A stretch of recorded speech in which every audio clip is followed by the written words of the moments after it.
Muy buenas noches. Otro día miércoles más de estudio bíblico. Vamos a seguir con nuestro estudio de Lucas, el capítulo 20, ¿no? La segunda parte, y es probable que el próximo miércoles tengamos la tercera parte de este capítulo.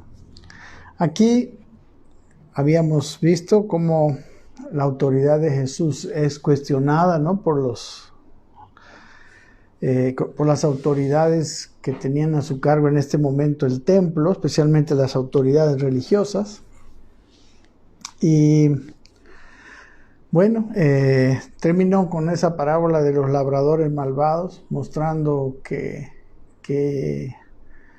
ya Dios, estaba cansado, ya no toleraría más el abuso religioso de los escribas y fariseos, ¿no? Porque la verdad que los que son autoridades espirituales y no están siguiendo la voluntad de Dios, es muy probable que lleven a las personas a una situación peor que ellos, ¿verdad? Jesús les acusó que ellos cruzaban mar y tierra para buscar un prosélito, pero lo hacían 3 veces más hijo del infierno que ellos mismos, ¿no? Entonces,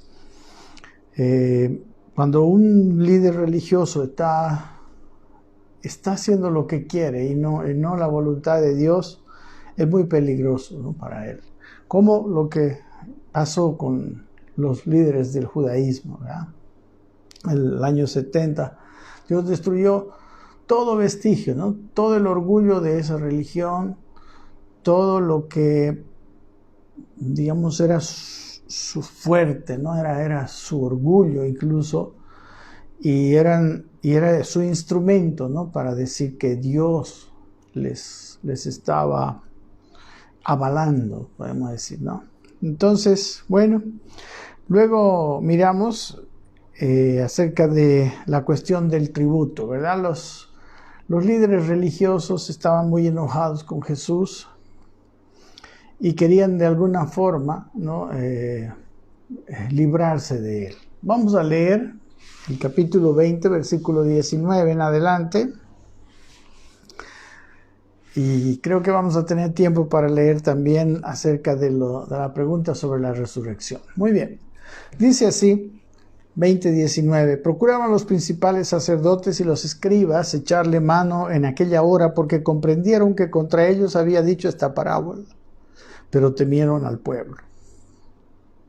Ven, aquí se confirma lo que les dije anteriormente. Ellos sabían que esa parábola era para ellos. Y acechándole enviaron espías que se simulasen justos a fin de sorprenderle en alguna palabra para entregarle al poder y autoridad del gobernador. Y le preguntaron diciendo: Maestro, sabemos que dices y enseñas rectamente y que no haces acepción de persona, sino que enseñas el camino de Dios con verdad. ¿Nos es lícito dar tributo a César o no? Mas él, comprendiendo la astucia de ellos, les dijo: ¿Por qué me tentáis? Mostradme la moneda. ¿De quién tiene la imagen y la inscripción? Y le respondieron, y respondiendo dijeron: de César. Entonces les dijo: pues dad al César lo que es de César, y a Dios lo que es de Dios. Y no pudieron sorprenderle en palabra alguna delante del pueblo, sino que, maravillados de su respuesta, callaron. Esta es la primera parábola, o sea, la primera, vamos a decir, el primer anécdota, ¿no? de aquí, de este capítulo 20 de Lucas. Entonces veíamos al comienzo que por qué era que le querían echar mano, dice, como él dice el versículo 19, que porque él realmente se había dado a conocer como alguien contrario, ¿verdad? A los líderes religiosos que no estaban haciendo lo que Dios quería, no estaban llevando al pueblo a la fe de Dios, estaban llevando al pueblo más bien en una dirección totalmente contraria, estaban haciendo mercadería. Muy bien, en esa parábola previa, la verdad que Dios se muestra como el dueño, ¿verdad? El dueño de la viña, ¿no? Que él había plantado. Entonces, es otra vez, digamos, ¿no? Un ejemplo bastante repetido en Lucas, que ellos, que eran los que arrendaban la viña, se quisieron hacer dueños, ¿verdad? Y se quisieron realmente adueñar de la viña, ¿no? Y creo que yo que junto con todas las otras parábolas podemos ver que realmente todo lo que nosotros tenemos en esta vida no es nuestro, es algo que Dios nos dio a administrar. Y cada vez que pensamos que es nuestro, nosotros estamos equivocando el camino, ¿no? Y ellos llegaron mucho más lejos, ¿no? Así, matándolo incluso al propio hijo para que supuestamente la viña quedara en su poder, ¿no? Y bueno, nosotros sabemos que tarde o temprano Dios es el creador de todas las cosas, el dueño de todo. Jamás nadie podrá apropiarse de su viña. El problema es que aquellos que piensan que sí, van a ser destruidos. Muy bien, entonces aquí dice que procuraban, ¿no?, echarle mano, querían matarle, dice en los capítulos anteriores, y ahora tenían que usar de astucia, ¿verdad? Porque el pueblo, dice aquí, comprendieron que había dicho esa parábola, pero temían al pueblo, ¿verdad? Entonces ellos temían que si directamente le hacían algo a Jesús, el pueblo se fuera contra ellos, ¿no? O sea, ellos tenían, y él los estaba desprestigiando, ¿no?, a ojos del pueblo. Entonces ellos lo que querían hacer aquí era desprestigiarlo con esta pregunta, a ojos del pueblo o a ojos de los romanos, ¿no? Y dice el versículo 20, acechándole enviaron espías que se simulasen justos, miren, a fin de sorprenderle en alguna palabra para entregarle al poder y autoridad del gobernador, ¿verdad? Querían entregarle al poder y autoridad, que al final lo hicieron, ¿verdad? Ante Pilatos. Aquí lo querían hacer, digamos, escuchando la respuesta, ¿no? Ahí iban a tener un verdadero, por ejemplo, un verdadero pretexto para que el gobernador pudiera con su presión, ¿no?, llevarlo a la muerte. Pero realmente, cuando vemos más adelante, lo vamos a ver, Pilato no lo halla culpable, ¿verdad? Ellos tuvieron que seguir acusándole de lo mismo, que eran asuntos relacionados con la religión, de lo cual Pilato no tenía conocimiento. Y en este caso tampoco, aquí Jesús no les da oportunidad. Dice que esos espías en el versículo 21 le preguntaron diciendo: Maestro, sabemos que dices y enseñas rectamente y que no haces acepción de personas, sino que enseñas el camino de Dios con verdad. Mire, eso es toda una introducción hipócrita, ¿no?, para la mala intención que tenían, ¿no? Querían acusarlo realmente delante del César. O sea, el pueblo, ustedes saben, era un pueblo sometido por el Imperio Romano, y para ellos era malo, ¿no?, el dar tributo a César, que tenían que darlo obligatoriamente, ¿no? De hecho, los mismos publicanos, como hemos visto, ellos realmente eran los que recaudaban los tributos para Roma y eran muy odiados, ¿no? Entonces, si Jesús decía sí, tenemos que darle a César el tributo, entonces lo que iba a pasar es que el pueblo iba a irse en contra de Jesús, ¿no? Entonces lo iban a desprestigiar. Pero si decía lo contrario, ellos tendrían una acusación, ¿no? para darle a Pilatos y para que, bueno, a través de él lo mataran. Aunque de todas maneras lo lograron, pero también no era su hora, ¿no? Entonces, y luego, ¿por qué querían hacerlo con los romanos? Porque solo los romanos podían condenar a muerte, ¿no? Si leemos un poquito en Juan, en los mismos pasajes, ¿no? Juan 18, tengo aquí el versículo, el 18:31, cuando estaban en ese regateo con Pilato, queriendo hacer que Pilato lo condene. Versículo 31, el 30 dice, respondieron y le dijeron, si este no fuera malhechor, no te lo habríamos entregado. El 31, entonces le dijo Pilato, tomadle vosotros y juzgadle según vuestra ley. Y los judíos le dijeron, a nosotros no nos está permitido dar muerte a nadie. Ok, entonces realmente era una trampa, ¿no? Y bueno, como vemos el versículo 21, fueron con toda hipocresía, ¿verdad? Ellos estaban hablando, preparando una carnada, ¿no? Como decía en el versículo 20, se simulaban justos para ver cómo podían llevarle a los romanos un testimonio de lo que él había dicho. Versículo 22, lanzan la bomba, dicen, ¿nos es lícito dar tributo a César o no? ¿No?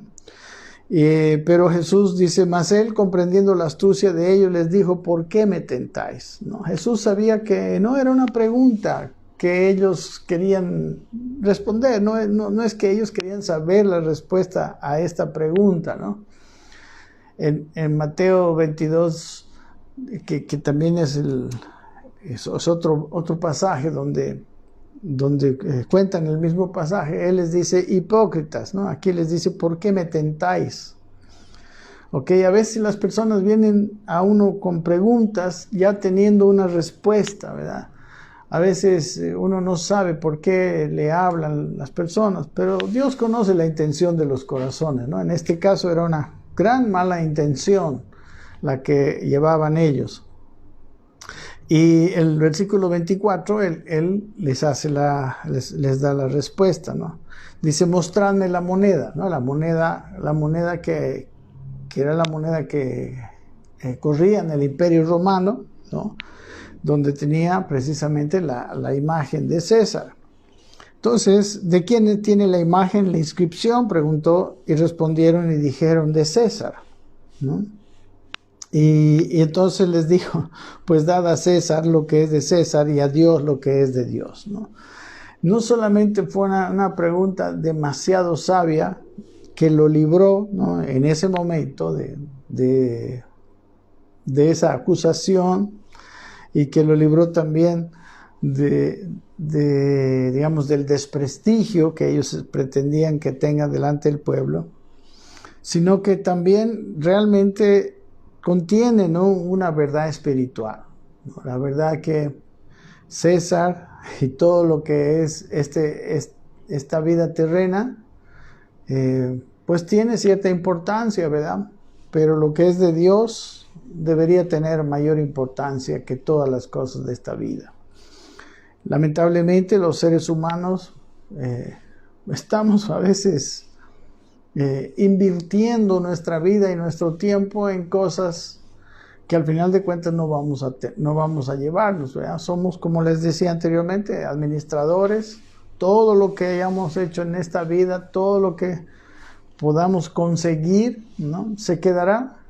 Aún toda nuestra buena fama ante el mundo, ante la gente, también, ¿no? Y seremos olvidados, dice el autor del libro de Eclesiastés, ¿no? Pero él enseña una gran verdad espiritual. Recuerden que ellos habían convertido, ¿no? Hasta el templo lo habían, o sea, el templo que era como podemos decir, un aeropuerto para conectarse con Dios, ellos lo habían terrenalizado, podemos decir, ¿no? Lo habían hecho también algo terrenal, un negocio, y él les acusa de que habían convertido esa casa de oración en una cueva de ladrones, ¿no? Ese es uno de las consecuencias de la religiosidad, ¿no? Una religiosidad que no conoce a Dios y que realmente aleja más bien a todas las personas de Dios, ¿no? Hoy en día, lamentablemente, ¿cuántas personas hablan de Dios, no lo conocen? Y pues hay muchos también que se aprovechan, ¿verdad? Hacen negocio con Dios. Pero bueno, también es cierto que hay hombres de Dios que quieren llevar a las personas también a Dios y que están buscando lo espiritual, ¿no? Y bueno, el versículo 26 dice que no pudieron sorprenderle en palabra alguna delante del pueblo, sino que maravillados de su respuesta callaron, ¿no? Nadie puede contra Dios. Mis hermanos, los hombres pueden ser lo más sabios posible, pero jamás podremos contra Dios, el Creador, el dueño de la sabiduría. Y aquí pues en realidad Jesús sabía que no había llegado su hora. Hay algunas cosas todavía que él tenía que hacer en esta tierra, ¿no? Y en su momento él se entregó voluntariamente, ¿no?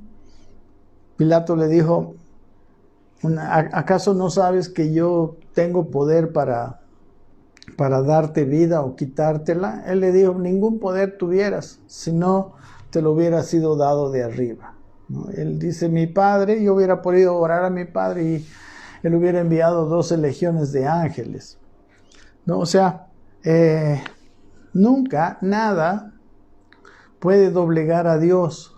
Dios siempre hará lo más sabio, lo mejor, y como yo digo, como dice la Biblia, lo más amorosamente posible, ¿no? Siempre el gran problema es el libre albedrío del hombre, ¿no? El libre albedrío del hombre que el hombre mismo usa pensando ser más sabio que Dios, pensando, no sé, sí, siempre apoyándose en sí mismo, ¿no? Y aún no en la Biblia, ¿no? Ese es uno de los grandes problemas. Y nosotros necesitamos aprender a dar al César lo que es del César y a Dios lo que es de Dios. El primer mandamiento y el segundo mandamiento de la ley de Dios el primero era amarás a Dios con todo tu corazón, con toda tu mente, con todas tus fuerzas, ¿no?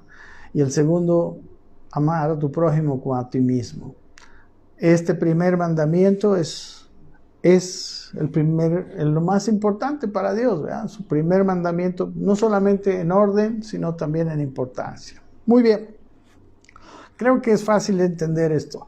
Ahora vamos a ver el siguiente pasaje, la pregunta sobre la resurrección, versículo 27 al 40. Dice, llegando entonces a alguno de los saduceos, ¿no? que no eran los fariseos, los cuales, dice, niegan haber resurrección, le preguntaron, diciendo, Maestro, Moisés nos escribió, si el hermano de alguno muriere teniendo mujer y no dejare hijos, que su hermano se case con ella y le levante descendencia a su hermano. Dice, hubo pues 7 hermanos, y el primero tomó esposa y murió sin hijos.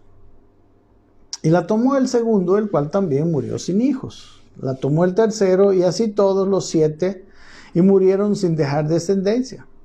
Finalmente murió también la mujer. En la resurrección, pues, ¿de cuál de ellos será mujer, ya que los 7 la tuvieron por mujer? Entonces respondiendo Jesús les dijo, los hijos de este siglo se casan y se dan en casamiento. Mas los que fueren tenidos por dignos de alcanzar aquel siglo y la resurrección de entre los muertos, ni se casan ni se dan en casamiento, porque no pueden ya más morir, pues son iguales a los ángeles y son hijos de Dios, al ser hijos de la resurrección. Pero en cuanto a que los muertos han de resucitar, aún Moisés lo enseñó en el pasaje de la zarza, cuando llama al Señor Dios de Abraham, Dios de Isaac y Dios de Jacob, porque Dios no es Dios de muertos, sino de vivos, pues para Él todos viven. Respondiéndole algunos de los escribas, dijeron, Maestro, bien has dicho, y no osaron preguntarle nada más. Bueno, no sé si tendremos el tiempo para terminar, si no lo vamos a dejar un poco para más adelante, pero hay que explicar lo siguiente. Los saduceos eran una clase muy diferente de los fariseos. Los saduceos eran realmente un grupo, un partido casi podemos decir político. Bueno, eran los gobernantes, la élite, podemos decir, del gobierno, porque ellos eran también sacerdotes, eran de la casta sacerdotal. Y ustedes saben, en Israel el gobierno ha sido siempre teocrático, ¿no? Aunque claro, como sabemos, ellos todo lo habían humanizado, ¿no? Todo lo habían terrenalizado. Entonces ellos eran la gente, la clase alta, eran mucho más liberales que los fariseos, ¿no? Los fariseos eran personas más bien como muy apegadas a la ley, ¿no? Muy apegadas a la letra, y tan apegadas que ellos hicieron muchísimos escritos, le aumentaron a la ley. Pero una de las diferencias más grandes entre ellos era que los saduceos, que eran influenciados mucho por la cultura griega, tenían algo así, ellos no creían en la resurrección, ¿no? Y los fariseos sí. Era una pugna muy grande, ¿no? Una pugna teológica, podemos decir. Y tristemente es así, ¿no? A veces los cristianos están divididos por pugnas teológicas, pero su vida no es lo que Dios quiere, ¿verdad? Y esto era más o menos lo que sucedía. Si se dan cuenta que el versículo 27 dice que llegaron los saduceos. En el versículo 39 dice que algunos de los escribas y los fariseos eran íntimamente casi el mismo grupo, digamos, ¿no? Muchos escribas eran fariseos. Y claro, los fariseos también formaban en realidad como una especie de partido político. Eran muy populares entre el pueblo, ¿no? Porque ellos realmente hablaban de la ley, ¿verdad? Y eran bastante populares. Jesús, la acusación de Jesús no era su impopularidad o que ellos hacían, digamos, públicamente cosas malas, sino la acusación de Jesús era que ellos hacían todo para aparentar, ¿no? Todo para parecer buenos, ¿no? Entonces ese era el problema de los fariseos y de los escribas. Aquí tengo un pasaje interesante. Miren, aquí los saduceos quieren hacerlo caer con otra pregunta a Jesús, pero los fariseos que estaban ahí, los escribas, perdón, que estaban ahí, perdón, le dicen a Jesús le dicen, bien has dicho, ¿verdad? Porque él les da una respuesta muy clara a los saduceos. Y claro, Jesús aquí les dice que realmente había resurrección. Entonces, por lo menos en eso, podemos decir, estaban de acuerdo con Jesús. Ahora, el problema que ellos le plantean era un problema basado en una de las leyes del Antiguo Testamento que necesitamos entender. Miren, vamos a leer en Deuteronomio 25 el pasaje y luego más o menos, así de la manera lo más rápido posible, les voy a explicar por qué. Dice Deuteronomio 25, del 5 al 10, y de esto viene la pregunta, ¿no? de los saduceos. Dice: cuando hermanos habitaren juntos, dice, y muriere alguno de ellos y no tuviere hijo, la mujer del muerto no se casará fuera con hombre extraño. Su cuñado se llegará a ella y la tomará por su mujer y hará con ella parentesco. Y el primogénito que ella diere a luz sucederá en el nombre de su hermano muerto. para que el nombre de éste no sea borrado de Israel, ¿no? O sea, si por ejemplo habían hermanos que estaban viviendo juntos y uno de ellos se casaba y moría sin tener descendiente, el hermano que quedaba vivo tenía que tomar a su cuñada como su mujer, ¿no? Y cuando ella tuviera hijos, esos hijos que él tuviera con el hermano se consideraban como hijos del primer hermano, ¿verdad? Para que haya descendencia y también para que herede las propiedades de ese su hermano, ¿no? Entonces él tenía su esposa, sus hijos que heredaban sus propiedades, pero con la esposa de su hermano tenía descendencia que heredarían las posesiones de su hermano, ¿no? En Israel, mis queridos hermanos, no se podía vender ni pasar las propiedades a otra familia. Todo estaba dividido por familias, ¿no? Por ejemplo, cuando una persona se encontraba en apuros económicos, vendía, digamos, su tierra o su casa, pero cada 50 años venía el famoso, el llamado año de jubileo. En ese año de jubileo, todas las posesiones volvían a sus familias originales, ¿no? Los esclavos que se habían esclavizado, también por deuda, ¿no? Otra forma de pagar una deuda que alguien tenía era hacerse esclavo del acreedor, podemos decir, ¿no? Y con su trabajo pagar la deuda, digamos, ¿no? Pero la esclavitud también tenía su límite, ¿no? Había cada 7 años, ¿no? También una especie el año sabático, donde también muchas de estas personas volvían otra vez a ser libres. Bueno, no quiero entrar mucho en este punto, pero más o menos para poder entender qué es lo que ellos están diciendo, ¿no? Porque puede parecer muy raro si no sabemos, ¿no? Entonces, se trata de esta ley, ¿no? Y luego sigue diciendo en Deuteronomio que si el hombre no quiere tener descendientes de su hermano, ella dice, bueno, leamos.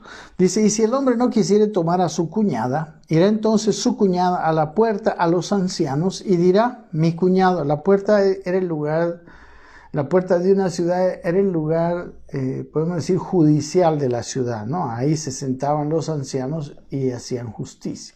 Eran como los jueces. Entonces, dice así, a la puerta, por eso dice aquí a la puerta, ¿no? Entonces los ancianos, irá entonces su cuñada, el versículo 7, estamos en Deuteronomio 25, 7. Si el hombre no quisiere tomar a su cuñada, irá entonces su cuñada a la puerta y a los ancianos, y dirá, mi cuñado no quiere suscitar nombre en Israel a su hermano, no quiere emparentar conmigo. Claro que cuando se casaba con la cuñada, o sea, él tenía 2 familias, ¿verdad? Tenía que alimentar a 2 familias, también podía usar los bienes de las 2 familias, pero claro, era todo un problema también, ¿no? Bueno, el versículo 8 dice, entonces los ancianos de aquella ciudad lo harán venir y hablarán con él, y si él se levantare y dijere, no quiero tomarla, se acercará entonces su cuñada a él delante de los ancianos y le quitará el calzado del pie y le escupirá en el rostro y hablará y dirá, así será hecho al varón que no quiere edificar la casa de su hermano. Y se le dará este nombre en Israel, la casa del descalzado. ¿No? En realidad, como les digo, la propiedad, la descendencia era algo muy importante en el pueblo de Israel, ¿no? Por esto de la herencia y por otras razones más. Pero para motivos de este estudio que estamos teniendo, lo importante es entender por qué el ejemplo, ¿no? Entonces ahora leemos el ejemplo. Dice el versículo 28, diciendo, maestro, dice, Moisés nos escribió, si el hermano de alguno muriere teniendo mujer y no dejare hijos, que su hermano se case con ella y levante descendencia a su hermano, ¿verdad? Como hemos visto ahí en Deuteronomio. Y ahora ellos le plantean una situación hipotética para ponerlo en apuros acerca de la resurrección, ¿no? Dice, hubo pues 7 hermanos, dice, y el primero tomó esposa y murió sin hijos. Y la tomó el segundo, ¿no? Como debía ser en la ley, el cual también murió sin hijos. Y la tomó el tercero, y así todos los 7, y murieron sin dejar descendencia. Finalmente murió también la mujer, y la pregunta era, en la resurrección, pues, ¿de cuál de ellos será mujer, ya que los 7 la tuvieron por mujer? Entonces, era una pregunta así medio rara también, como para hacer trastabillar a Jesús, pero Jesús lo tenía muy claro, ¿no? Querían como poner en ridículo, dejarlo así como con la boca abierta, pero Jesús lo tenía claro. Dice en el versículo 34, entonces respondiendo Jesús les dijo, los hijos de este siglo se casan y se dan en casamiento, ¿no? Lo que pasa en la tierra. Mas los que fueren tenidos por dignos de alcanzar aquel siglo y la resurrección entre los muertos, ni se casan ni se dan en casamiento, porque no pueden ya más morir, pues son iguales a los ángeles y son hijos de Dios al ser hijos de la resurrección, ¿no? Entonces, en estos versículos 35 y 36, lo que está diciendo el Señor es que, bueno, cuando nosotros vayamos a la vida eterna, ¿no? Ahí en esa vida eterna no habrá más nacimientos, ¿no? Así como tampoco habrá muerte, ¿verdad? Entonces los niños no necesitarán familias, ¿no? Tampoco van a morir. Entonces, eso es lo que dice Jesús que va a suceder, digamos, ¿no? Entonces va a estar las personas, las mujeres, los hombres, y no va a necesitarse casarse ni tener familia. Eso es lo que dijo Jesús. Pero, dice el versículo 37, no da mucha más explicación, digamos, ¿no? Jesús acerca de eso. Lo que vamos a ver ahora no es tanto cómo va a ser ese futuro, no es muy claro en la Escritura, ¿no? Pero lo que sí habla muy claramente el Señor es que la resurrección de los muertos es una de los pilares más importantes del Evangelio, y lo vamos a ver un poco. Y que nuestras vidas van a tener resurrección, ¿no? Es un hecho que nosotros necesitamos creerlo totalmente, ¿no? Entonces, miren, aquí por lo menos en el 36 y el 37 en 35 y 36 da como les está diciendo, no, ese es su ejemplo, no sirve porque allá van a estar los 7 y va a estar la mujer, ¿no? Y ahí no se van a casar ni se van a dar en casamiento. No hay este asunto del matrimonio. Yo no sé cómo será, no sabemos mucho, pero cosas como que dice aquí que ellos ya no van a morir, ¿no? Sino que van a ser iguales a los ángeles. Son hechos que un poquito nos pueden dar cierta vislumbre, ¿no? No va a haber matrimonios también.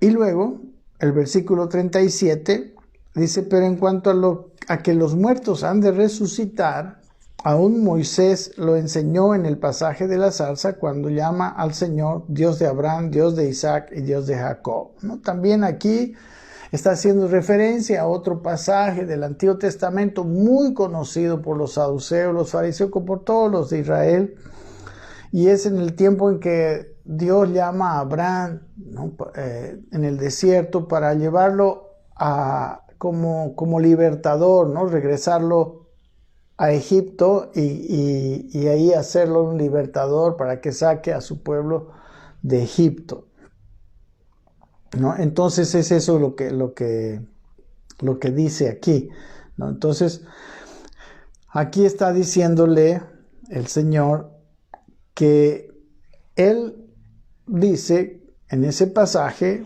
pues si quieren lo podemos ver, está en Éxodo capítulo 3, ¿no? Al comenzar el segundo libro de la Biblia, cuando Moisés es llamado por Dios.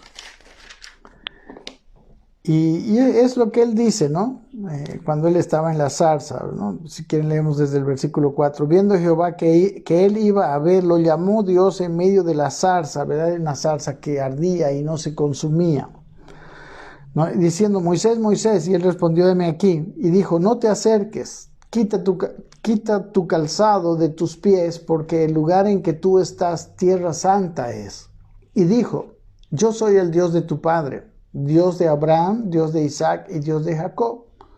Entonces Moisés cubrió su rostro porque tuvo miedo de mirar a Dios. Se está refiriendo a este pasaje precisamente. Entonces, cuando dice Dios de Abraham, Dios de Isaac y Dios de Jacob, Dios está hablando como un Dios presente, ¿no? O sea, como que ellos están vivos en la eternidad, no sé, en el ámbito espiritual, pero Él es un Dios no de muertos, sino de vivos, dice el versículo 38. ¿No? Y los escribas, dice el versículo 39, le dijeron, maestro, bien has dicho, ¿no? Y no osaron preguntarle más. Bueno, pero ¿por qué para Jesús y por qué para los fariseos era tan importante la resurrección? Aparte de que, pues es una verdad, ¿no? Es una verdad bíblica demasiado evidente en toda la Biblia. Yo no sé cómo los saduceos pudieron evitar este tema o seguir diciendo que no tenían resurrección. Pero bueno, así son las cosas, ¿no? Entonces, hay algo importante que necesitamos entender y que está aquí en el Nuevo Testamento y me gustaría ver con ustedes. Hay un capítulo donde el apóstol Pablo, en una carta que le hace a los Corintios, en el capítulo 15, por favor búsquenlo si tienen su Biblia, donde trata ampliamente el asunto de la resurrección, ¿no?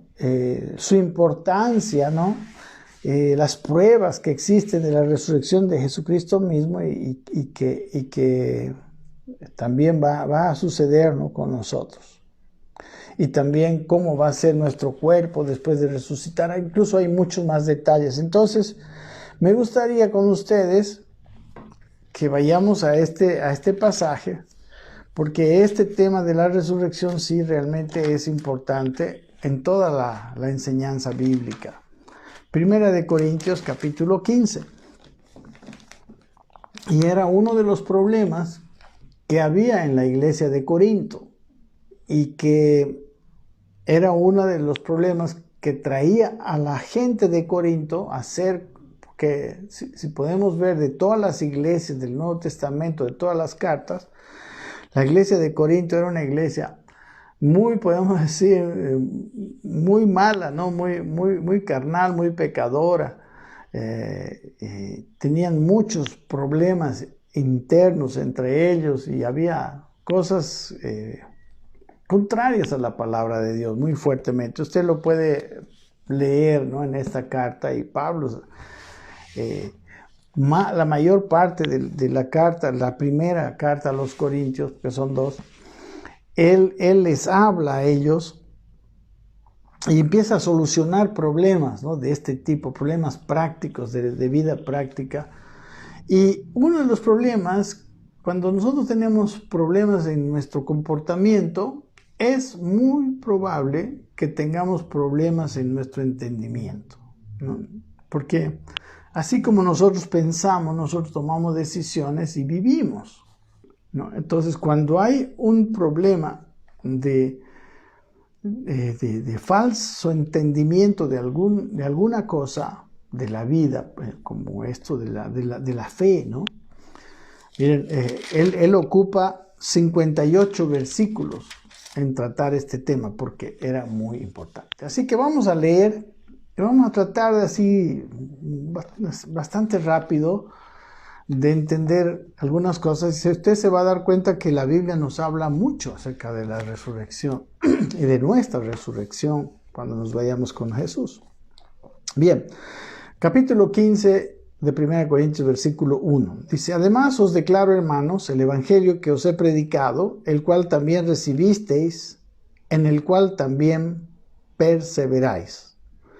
Por el cual, o sea, el evangelio, asimismo dice, si retenéis la palabra que os he predicado, sois salvos. ¿Verdad? Aquí si el evangelio que había predicado Pablo era retenido, ellos lo creían y lo vivían, entonces eran salvos. Si no creísteis en vano, ¿no? Entonces, si no, ellos creyeron en vano. Entonces, esta cuestión que va a tocar ahora es crucial para la salvación. Dice versículo 3, porque primeramente os he enseñado, está hablando de estas enseñanzas que eran así, ¿no? Medular a la salvación. Primeramente os he enseñado lo que asimismo recibí, que Cristo murió por nuestros pecados conforme a las Escrituras. ¿Verdad? Es una enseñanza básica del Evangelio, ¿no? Fundacional del Evangelio. Y que fue sepultado y que resucitó al tercer día conforme a las Escrituras.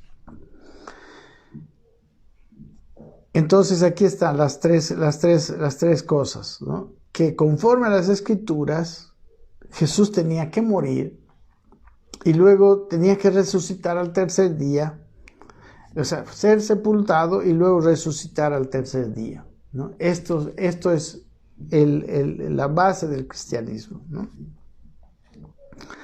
Y luego, o sea, en estos 4 primeros habla de la muerte y la resurrección de Cristo en su relación con el Evangelio, ¿no? En su relación, y Pablo dice, si ellos reciben esto y perseveran en esto, serían salvos, ¿verdad? Estarían en la salvación. Esto es la verdad. Y esto es lo que yo les enseñé en el Evangelio. No es todo el Evangelio, pero es una parte imposible de separar del Evangelio. Y luego, desde el versículo 5 al versículo 8, se da la tarea al apóstol Pablo de mostrar la resurrección de Cristo, pero no en términos de algo que me enseñaron, sino que en términos de que ellos lo habían visto. Miren, versículo 5, después de resucitar, obviamente, y que apareció a Cefas, ¿no? Cefas es Pedro, y después a los 12. Dice, después apareció a más de 500 hermanos a la vez, de los cuales muchos viven aún. O sea, había posibilidad de preguntar y que haya un testimonio vivo de que ellos vieron a Jesús ya resucitado. Y otros ya duermen, ¿no? Habían muerto algunos, porque esta carta de Corintios fue escrita unos 20 a 30 años después de la muerte de Jesús. Y luego dice el versículo 7, después apareció a Jacobo y después a todos los apóstoles.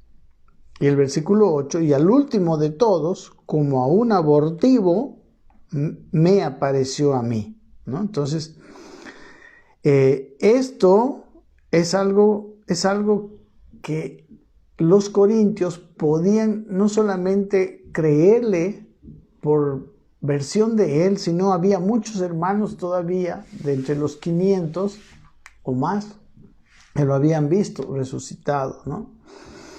Y todavía también seguramente habían varios de los apóstoles, ¿no? Entonces, aquí el Pablo se encarga de poner, esto es aquí, esto es así. Cuando usted lee la carta de Pedro, él habla de la vida de Jesús y de su resurrección.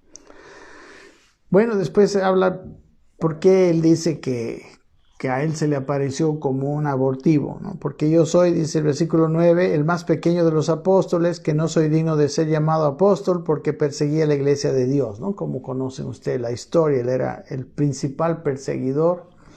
Al comienzo él era fariseo, ¿no? Y persiguió tremendamente a la iglesia, incluso él dio su voto cuando mataron al primer mártir cristiano, Esteban. Y luego, pues él en una de sus viajes para ir a perseguir a los cristianos, tuvo una experiencia con Dios, ¿no? Que se le apareció. Todo esto está relatado en el libro de los Hechos, ¿no? Yo le animo a usted que vaya leyendo, ¿no? Ok, entonces por eso decía, aquí en el 9 y 10, él dice por qué él se sentía como el último y el abortivo, ¿no? Pero versículo 10 también dice, pero por la gracia de Dios soy lo que soy. Y su gracia no ha sido en vano para conmigo. Antes he trabajado más que todos ellos, pero no yo, sino la gracia de Dios conmigo, ¿no? Aquí él dice, yo soy el más pequeño, soy el más indigno, porque yo empecé persiguiendo a la iglesia, ¿no? Pero, no sé, así es la gracia de Dios. Dios me dio la gracia de ser su apóstol. Y en realidad podemos decir que Él es por excelencia el que tiene la doctrina del Nuevo Testamento.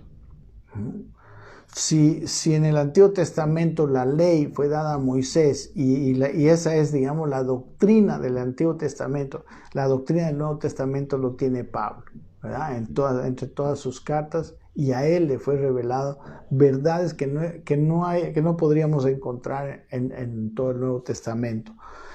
Y fue para mí también, ¿no? Que según aquí él dice, he trabajado más que todos ellos.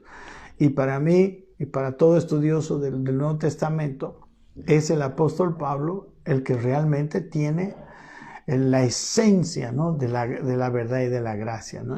Pero lo más lindo aquí dice que yo, siendo el que menos calificaría para ser apóstol, la gracia de Dios me alcanzó y me hizo el apóstol preeminente, podemos decir, ¿no? Pedro, Jacobo, Juan, ellos estuvieron tanto tiempo con Jesús, ¿no? Los 3 años, casi todo el tiempo de su ministerio. Pablo es probable que ni lo haya conocido cuando Jesús estaba vivo, ¿no? Él lo conoció resucitado, como dice aquí. Pero la gracia de Dios es tan poderosa y tan maravillosa que lo alcanzó a él. Primeramente lo salvó y en segundo lugar lo hizo apóstol, ¿no? Y el apóstol preeminente, podríamos decir, del Nuevo Testamento, ¿no? Entonces, por eso dice el versículo 10, que es un versículo que me encanta. Dice, por la gracia de Dios soy lo que soy. Y si por la gracia de Dios llegamos a ser, entonces todos somos candidatos, ¿no? Si Pablo, que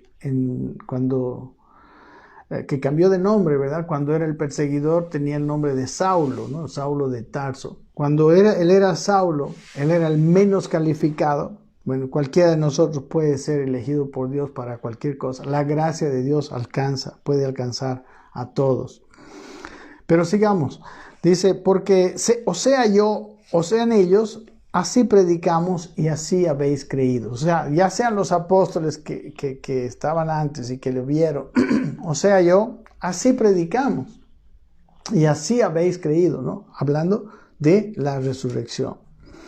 Versículo 12, ¿no? Vamos a ver de aquí hasta el versículo 28, ¿no? O sea, su importancia, ¿no? Los eventos relacionados con la resurrección, su importancia en la doctrina cristiana. Miren, dice, versículo 12, pero si se predica de Cristo que resucitó de los muertos, dice, que es la predicación que tenía en ese evangelio, ¿cómo dicen algunos de entre vosotros que no hay resurrección de muertos? Que esa era la enseñanza falsa que había estado socavando la fe de los corintios, ¿verdad? Una de las cosas que hacían que ellos pues fueran una iglesia de lo más carnal. Y creo que yo también, que si nosotros no tenemos la certeza y nosotros no creemos en la resurrección de los muertos.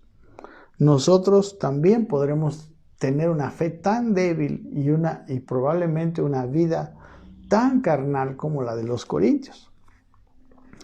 Y aquí podría caber la pregunta, ¿realmente crees en la resurrección de los muertos? ¿O estás viviendo solamente para esta vida? Bueno, pues Dios cree que debemos vivir, ¿no? Teniendo bien claramente, teniendo bien en cuenta la resurrección de los muertos. Sigamos leyendo, ¿no? Estamos en el versículo 12.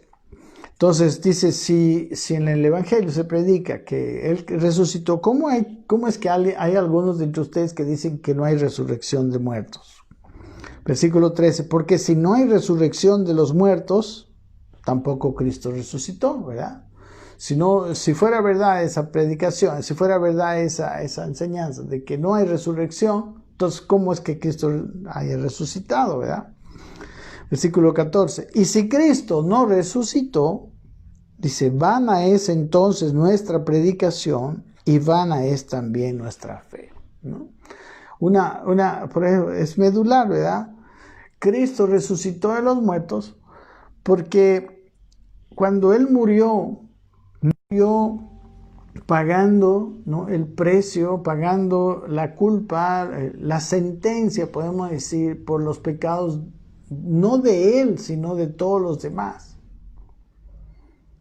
De todo el mundo, ¿no? Es el Cordero de Dios que quita los pecados del mundo. Él pagó por los pecados de todos nosotros, que ni habíamos cometido, ¿no? Que ahora ya Él nos perdona. Pero al resucitar, ¿por qué resucitó? Porque el pecador, bueno, pues dice la Biblia que la paga del pecado es muerte. Entonces el pecador, estando, siendo matado, podemos decir, es justo, ¿no? Entonces la muerte es su consecuencia natural. Pero como Él no pecó, la muerte no lo pudo detener. La muerte no pudo tenerlo. Entonces Él resucitó porque fue hallado inocente, Él mismo, ¿no? Aunque, claro, obviamente. Y por eso es que la resurrección es tan importante. No solamente porque es un sello de aprobación de la justicia de Dios, sino también porque también es un modelo de lo que va a pasar con todos los que creen en Él. Ok, entonces dice, si Cristo no resucitó, el versículo 14, vana es entonces nuestra predicación, vana es entonces también vuestra fe. Y somos hallados, dice el versículo 15, falsos testigos de Dios, porque hemos testificado de Dios que Él resucitó a Cristo, al cual no resucitó si en verdad los muertos no resucitan. Él tiene su manera de argumentar, ¿no? Es una argumentación un poco judicial, podemos decir, pero todos nos damos cuenta que se puede decir con palabras más sencillas, ¿no? Versículo 16 dice, porque si los muertos no resucitan, tampoco Cristo resucitó. Y si Cristo no resucitó, vuestra fe es vana, aún estáis en vuestros pecados. ¿Verdad? Lo mismo que dice antes, lo repite y lo pone. Entonces, si no hay resurrección, entonces pues Cristo no resucitó, ¿no? Y si Cristo no resucitó, entonces todo lo que nosotros hemos hablado del Evangelio y todo lo que hemos hablado de la inocencia de Cristo y de la aceptación de la justicia de Dios es mentira, digamos, ¿no? Dice, versículo 18 dice, el 17 dice que si Cristo no resucitó, vuestra fe es vana, aún estáis en vuestros pecados. O sea, aún sus pecados pesan contra ustedes. Usted sabe que si Cristo no hubiera muerto, cada pecado que nosotros hacemos es como un delito que hayamos cometido, ¿no? Así, digamos, poniéndolo en términos humanos. Usted sabe que la justicia, ¿no?, la ley, ¿no?, nuestros códigos penales, civiles, que manejan, digamos, la sociedad. Cuando uno comete un delito, la policía lo tiene que llevar preso, tiene que ser juzgado y tiene que cumplir su condena, ¿verdad? Entonces, cada delito que el hombre comete y se va sumando, ¿no? Por cada delito que ha cometido, pues tiene una pena y una pena y una pena, ¿no? Digamos, en la justicia universal, en la justicia de Dios, en la justicia que va a regir en el universo, que es la última justicia, digamos, que es la justicia que va a ajustar todas las injusticias que ha habido. En esa justicia también se irían acumulando todos nuestros pecados, ¿no? Porque por más bien que hagamos, o sea, si yo mato a alguien, por más que, no sé, regalo $1,000, $10,000, regalo mi auto, mi casa, o sea, ese delito lo tengo que pagar, ¿no? No se puede negociar de esa manera. Igual es en el universo, ¿no? En la justicia de Dios. Entonces, dice que si nosotros, dice en este versículo, si Cristo no resucitó, dice versículo 17, vana es vuestra fe, aún estáis en vuestros pecados. O sea, si Cristo resucitó y Él pagó en esa cruz, Él murió, definitivamente tuvo que morir, porque esa muerte es el pago por mi pecado, por tu pecado, por el pecado de todos los demás. Y no solo uno, de todos los que hemos cometido, ¿no? Y de todos aquellos que nos vayamos a arrepentir. Entonces, cuando una persona se arrepiente, es como si ya hubiera ido, digamos, ya hubiera pasado el juicio, ya hubiera pasado la sentencia, la condena, y ya hubiera vuelto a salir de la cárcel, digamos, ¿no? Y ya no se le puede acusar de ese delito, en nuestro caso, de ese pecado, ¿no? Contra la ley de Dios. ¿Ok? Entonces, la cruz de Cristo fue tan importante que me hace vivir en un estado de inocencia, podemos decir, ¿no? Y ese es un estado en el cual nosotros tenemos que vivir y que no pudiéramos vivir si Cristo no hubiera resucitado. ¿Ok? Pero dice aquí en el versículo 19, en el 18 dice, en el 17, que si Cristo no resucitó, vuestra fe es vana, dice, aún estáis en vuestros pecados. Entonces, ¿no? Si Cristo no resucitó, también los que durmieron en Cristo perecieron, ¿no? Estamos hablando de lo que había dicho antes, de aquellos que mueren en Cristo, resucitarán y tendrán, como dijo Jesús, eterna, ya no van a morir más.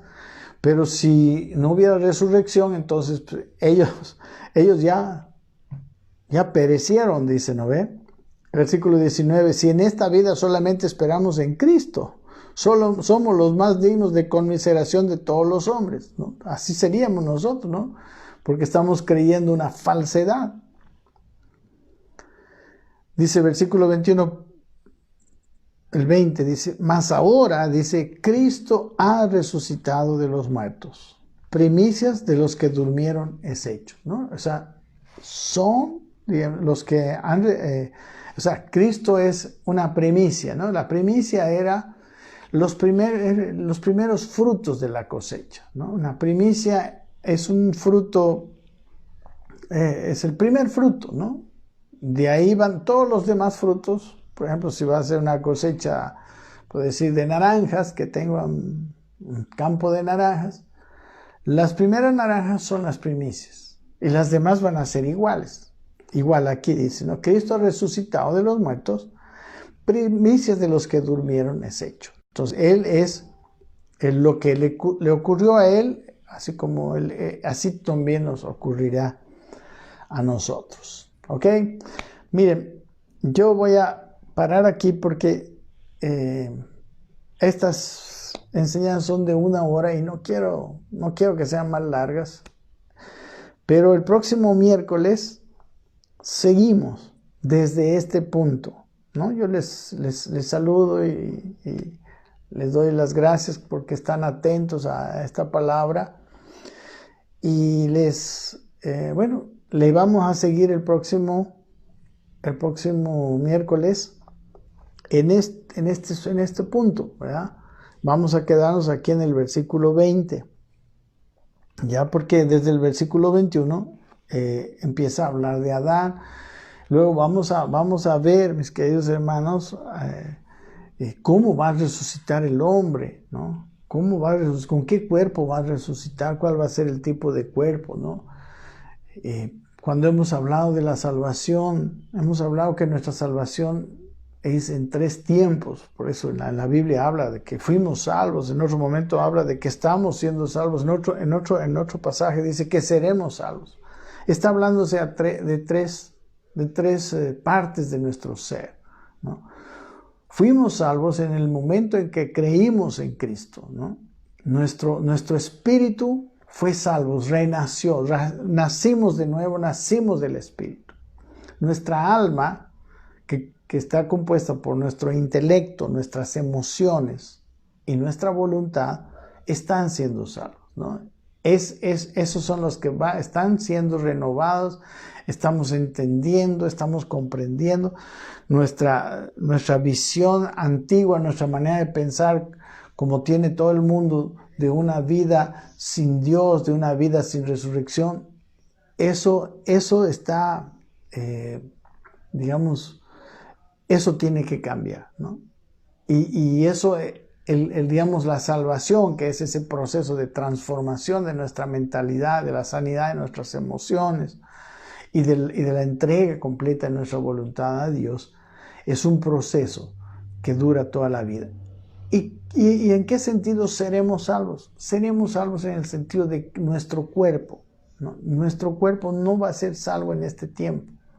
Nosotros vamos a tener un cuerpo glorificado y ese cuerpo va a ser salvo recién después de nuestra vida, ¿no? Y todo esto lo vamos a mirar de aquí en adelante. Bueno, un abrazo, que Dios me los bendiga. Gracias por su atención.